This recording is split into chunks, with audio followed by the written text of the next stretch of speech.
Olá, muito boa tarde, você internauta, produtor rural que nos acompanha aqui ao vivo no site Notícias Agrícolas. Estamos de volta com os nossos boletins e o destaque neste momento é para o setor sucroenergético. A gente vai falar um pouco mais em relação às movimentações do mercado de açúcar e também de etanol neste ano de 2022 que se inicia. E para isso a gente conversa então agora ao vivo com Maurício Murucci, que é analista de mercado da Safras e Mercado. Maurício, muito boa tarde, obrigado pela sua presença aqui com a gente já neste ano de 2022, viu?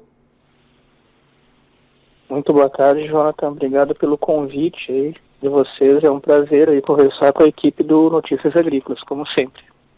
Prazer é nosso, Maurício. Bom, iniciamos aí o ano de 2022, né, com o mercado do açúcar lá na Bolsa de Nova York testando algumas quedas aí, né, depois de um ano de 2021 de alta acumulada, né, para os preços do açúcar bruto lá no terminal externo. Essas baixas recentes, Maurício, o que o mercado tem acompanhado?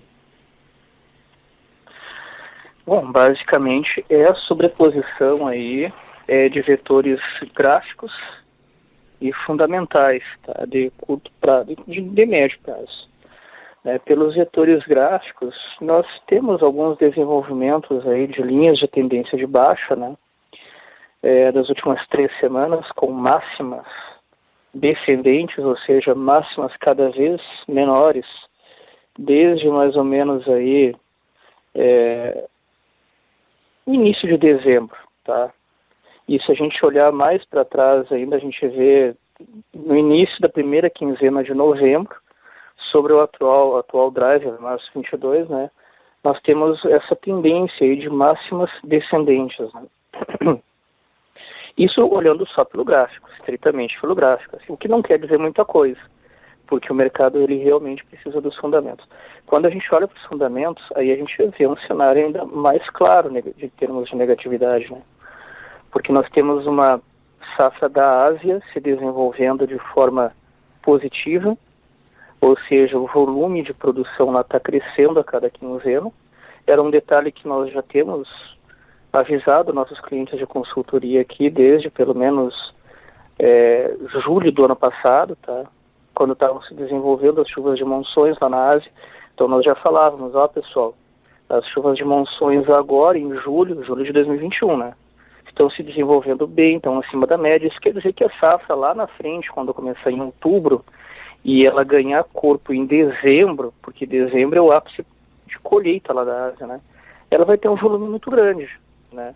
E esse volume muito grande vai pressionar os preços em Nova York. Então, isso, avisado desde julho, está se desenvolvendo agora conforme o script, digamos assim, né? Só abrir um parêntese rapidinho. A Tailândia, entre a safra passada e atual, tem um aumento na oferta de 8 para 12 milhões de toneladas de açúcar, enquanto a Índia tem um aumento de 30 para 35 milhões de toneladas de açúcar, né? Então tem um aumento produtivo por parte dos 2 maiores players da Ásia, tá? Depois da Ásia, né, o mercado está enfrentando agora, em janeiro, esse aumento da oferta da Ásia, que já era avisado por nós aqui da Safra do Mercado desde julho, e no presente também o mercado está olhando uma entre-safra no centro-sul do Brasil, também com perspectivas de desenvolvimento e recuperação. Sim. Porque está chovendo bastante desde o fim de outubro, né? E essas chuvas que a gente vem desde o fim de outubro observando se mantêm ainda maiores em janeiro, acima da média do ano, da média histórica para essa época do ano, né? E também deve se manter acima da média em fevereiro, tá? Então isso vai levar a um desenvolvimento e recuperação ainda que parcial dos canaviais do Centro-Sul impactados pela seca da safra anterior, né? Então, enquanto a Ásia tem um aumento produtivo agora, o Brasil vai ter um aumento produtivo depois. Então, tanto no curto quanto no médio prazo, a disponibilidade de oferta é maior por parte dos fundamentos, seja pela Ásia, seja pelo Brasil. Né? E essas chuvas aqui do Brasil, nós temos alertado os nossos clientes aí desde agosto, né? Em agosto nós já dizíamos, pessoal, a partir de outubro, tá? O Centro-Sul vai ter um período de chuvas maior, né? Um mês depois a gente, novembro também, dezembro também, tudo dentro da média. Janeiro é um mês com chuvas 200 milímetros acima da média histórica, que já é alta, né, para a região. 200 milímetros acima da média, dentro de uma média de uma estação chuvosa. E fevereiro também. A gente não sabe ainda março e abril, né?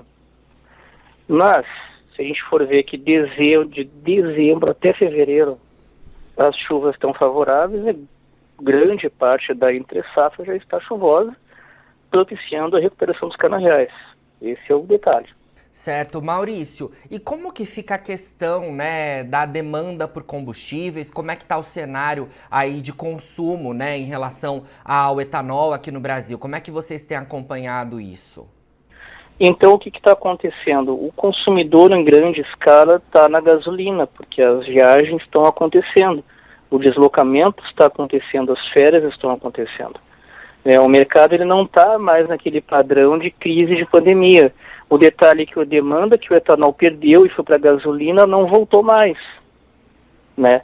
Então, com base nessa fragilidade de demanda, as usinas devem estar um pouquinho mais voltadas para o açúcar, tá? A média da safra velha, aí, 21, 22, foi aí na faixa de 46% para o açúcar, no mix de produção, tá? E o restante foi para o etanol, tá? E os 53% ali.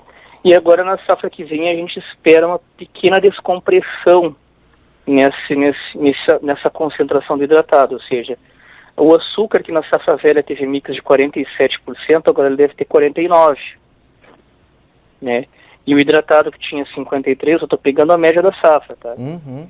De 53% vai para 51%, porque a demanda não está lá essas coisas, está no mínimo do mínimo. A gente regrediu aí pelo menos uns 10 anos em padrão de demanda, né? A gente está num padrão de demanda que se via no mercado de etanol há 10 anos atrás, quando a gente não tinha uma evolução tão grande assim. Então as usinas devem estar um pouquinho mais focadas para o açúcar. É claro que elas não vão chegar e virar toda a chave para o açúcar, obviamente, né? Até porque eles não querem que tenha aquela pressão por parte do governo de queda na mistura. Quando o boato começou de queda na mistura de anidra-gasolina, tá? Ele já começou no mínimo possível em lei, em 18%, né? Então, vindo de que atualmente a gente tem 27,5%, o mínimo permitido em lei é 18%. Então, o governo assinou que ia derrubar o blend de anidro já direto para o mínimo em lei, né? Não ia nem fazer uma graduação de 25 para 23, para 20, não. Botou direto no mínimo. Então isso assustou muito o setor, né? Que o governo ia vir com tudo, ia cortar com tudo. Mínimo em lei. Então por isso que não vai ter essa queda tão grande. Mas o que elas puderem canalizar para o açúcar, elas vão canalizar, porque a demanda do hidratado não está lá essas coisas. Ou tem um outro cenário, né, Jonathan? Para elas fazerem a demanda reagir, elas vão ter que derrubar o preço. Uhum. Esses 4,5 que a gente vê em Ribeirão Preto, 4,10 em Paulínia, com usina querendo pedir 4,15, né, não conseguindo vender, mas vendendo a 4,10 em Paulínia, mais ou menos, lá no terminal, e 4,15, e pedindo 4,10 em Ribeirão Preto para vender a 4,5, isso aí não tem que existir mais. O que tem que acontecer? Tem que derrubar o nível de competitividade do hidratado, que em São Paulo está oscilando aí entre 72% a 75%, dependendo do lugar, né? Em vez de estar no máximo em 70%, está abaixo de 70%, eles têm que derrubar esse preço de etanol aí para abaixo de 3,80, tá? Para o etanol realmente ficar competitivo frente à gasolina, e aí a demanda voltar a subir, ainda dentro de um intervalo muito longo de tempo. Eu digo 3 a 4 meses, derrubando os preços e mantendo no patamar de 13,80, 13,85 no máximo, tá? Para que essa informação chegue ao consumidor na bomba e que ele, psicologicamente, ele volte a perceber o etanol como algo bem mais competitivo que a gasolina e volte a consumir etanol, tá? Mas agora é uma pergunta muito difícil se a usina vai querer ou conseguir fazer isso aí, né? Ainda mais, a gente vendo que a inflação, né, eleva os custos de produção e essa inflação está muito alta aí nos últimos meses, né? O Brasil está de novo com problemas inflacionários bem acima do que ele geralmente observa. Não só o Brasil, Estados Unidos, né, que bate no petróleo, mas isso aí aumenta o custo de produção da usina. Então como é que ela vai derrubar o preço do etanol se o custo de produção está aumentando? Mas se ela não derrubar o preço, ela não gera demanda. Então é um checkmate, né? É um checkmate. Ou ela aposta no açúcar. Esses são os grandes detalhes da próxima safra. Maurício, falando mais em números, né? Claro que é cedo ainda para a gente trazer números precisos, porque a safra, né, nem começou ainda de fato, né? A gente não tem números expressivos ainda, mas a gente já tem expectativas aí relacionadas ao setor. As safras já tem um número de estimativa para a safra 2022-23 de cana-de-açúcar? Como é que vocês estão vendo esse cenário? Sim, nós já temos uma estimativa que nós já informamos aí nossos clientes de consultoria, acho que desde novembro do ano passado, né?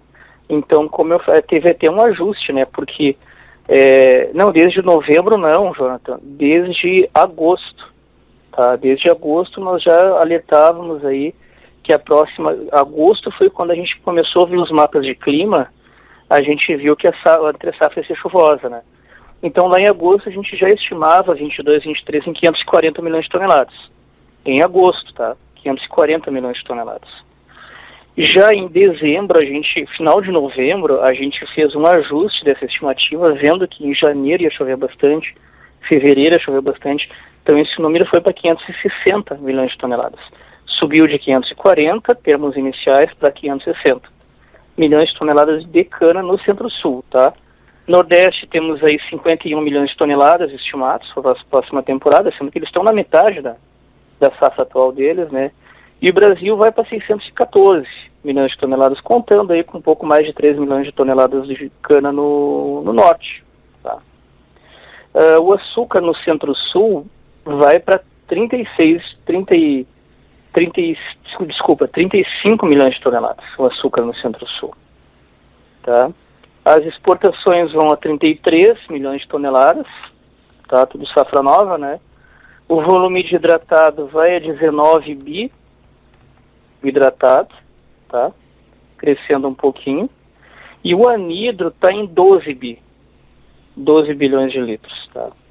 Anidro da cana, né? Anidro da cana. O anidro de milho, feito do etanol de milho, vai a 1,8 bilhão de litros, mais ou menos.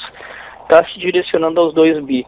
E o hidratado de milho vai a 2,7 bi de litros, tá? O mix, que nem eu falei agora há pouco, né, vai 49 para o açúcar e 51 para o hidratado, né? E o ATR, como a cana vai estar ainda num tom de recuperação, ele vai para a média, estou falando esse nível de mix ATR para a média da safra inteira, tá? Vai para a média de 145 aí, mais ou menos, quilos por tonelada de cana. Esses são os nossos dados aí, né, estimados desde dezembro, reajustados em dezembro, né, reavaliados em dezembro aí de 2021, para a safra 22-23. Certo. Maurício, olha, muito obrigado pelas suas informações aqui com a gente mais uma vez no Notícias Agrícolas, viu? A gente iniciando aí este ano, né, já com as informações das safras, para que os produtores se mantenham muito bem informados neste novo ano que se inicia. Obrigado, viu? Eu que agradeço o convite mais uma vez aí, Jonathan. Um grande abraço e tudo de bom para vocês. Grande abraço. Bom, conversamos então aí com Maurício Murucci, analista de mercado da Safras e Mercado, a gente falando um pouco então sobre as expectativas para a safra 22-23 e focando, né, no mercado de açúcar e etanol, esse mercado de açúcar que iniciou esse ano de 2022 em baixa, e o Maurício trouxe todo o cenário aí de momento para o mercado e também as expectativas para as próximas semanas e para os próximos meses neste mercado. Agora, na finalização dos nossos boletins, você encontra as nossas redes sociais, é só seguir a gente por lá para se manter atualizado sobre todas as informações do agronegócio brasileiro, e a gente segue aqui com a nossa programação no site, com os nossos boletins, para você ser o produtor rural mais bem informado do Brasil. Fica por aí.